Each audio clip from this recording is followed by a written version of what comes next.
Asia কাপের ফাইনালে আজ ভারত পাকিস্তান লড়াই। টুর্নামেন্টের ইতিহাসে এই প্রথম শিরোপা লড়াইয়ে মুখোমুখি হবে দুই দল।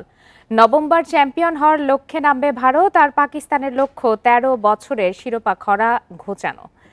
দুবাইয়ে খেলা শুরু রাত 8:30টায়। এশিয়া কাপ ফাইনাল নিয়ে আরো বিস্তারিত জানাতে এই মুহূর্তে বার্তা কক্ষ থেকে যোগ দিয়েছেন সহকর্মী ফেরদৌস ইসলাম।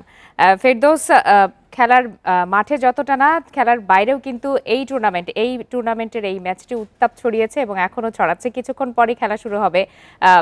যদি এই পারফরমেন্স বিচার করা হয় সেক্ষেত্রে নিঃসন্দেহে ভারতকে এগিয়ে রাখতে হবে, আপনি কি বলবেন?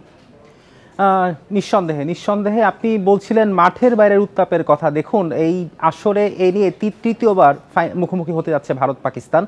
এর আগে কখনো 41 বছরের এশিয়া কাপের ইতিহাসে কখনো ফাইনালে মুখোমুখি হয়নি। এবার হয়েছে বাংলাদেশের আসলে ব্যর্থতায়, ব্যাটিং ব্যর্থতা, নাহলে এই জায়গাটায় বাংলাদেশ থাকতো।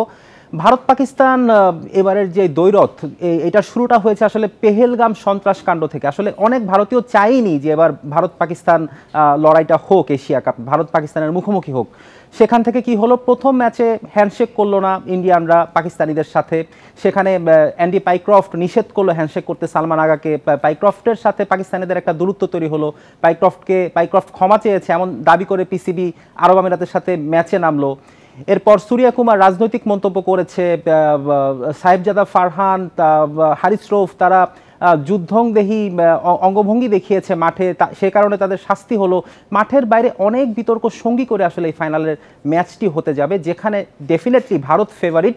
তবে পাকিস্তান আনপ্রেডিক্টেবল দল, তারা যে কোনো সময় তাদের মোমেন্টাম নিজেদের দিকে নিয়ে আসতে পারে। কেউ ভাবেনি যে পাকিস্তান ফাইনালে আসবে। পাকিস্তানের দলটা খুব শক্তিশালী না, কিন্তু তারা বাংলাদেশ, শ্রীলঙ্কাকে হারিয়ে ফাইনালে এসেছে এবং তাদের যে আনপ্রেডিক্টেবিলিটি, সেজন্যই আসলে বলা যায় না কি হবে। সবকিছু ছাপিয়ে যদি স্পটলাইটের কথা বলি, দুই দলের মধ্যে কাদের উপরে স্পটলাইট থাকছে আজ? অবশ্যই ভারতীয় ক্রিকেটারদের উপরই স্পটলাইটটা বেশি থাকে। বিশেষ করে বলতে হয় অভিষেক শর্মার কথা। প্রায় প্রতি ম্যাচেই তিনি জ্বলে উঠেছেন এবং যেরকম ফ্লাইং স্টার্ট এনে দেয় ইন্ডিয়াকে, তাতে অভিষেককে যদি দ্রুত আউট করতে না পারে পাকিস্তান, ভারতের রানটা আসলে অনেক বড় হয়ে যাওয়ার সম্ভাবনা থাকে এবং তখন আসলে যে কোনো দলের জন্যই কঠিন হয়ে যায় আসলে ইন্ডিয়াকে হারানো। সো মূলত ফাইটটা হবে অভিষেক এবং শাহিন আফ্রিদির মধ্যে। এই ফাইটে যে জিতবে সে আসলে ফাইনালে লড়াই অনেকটা এগিয়ে যাবে। আর কিছুক্ষণ পরে ম্যাচ শুরু হবে।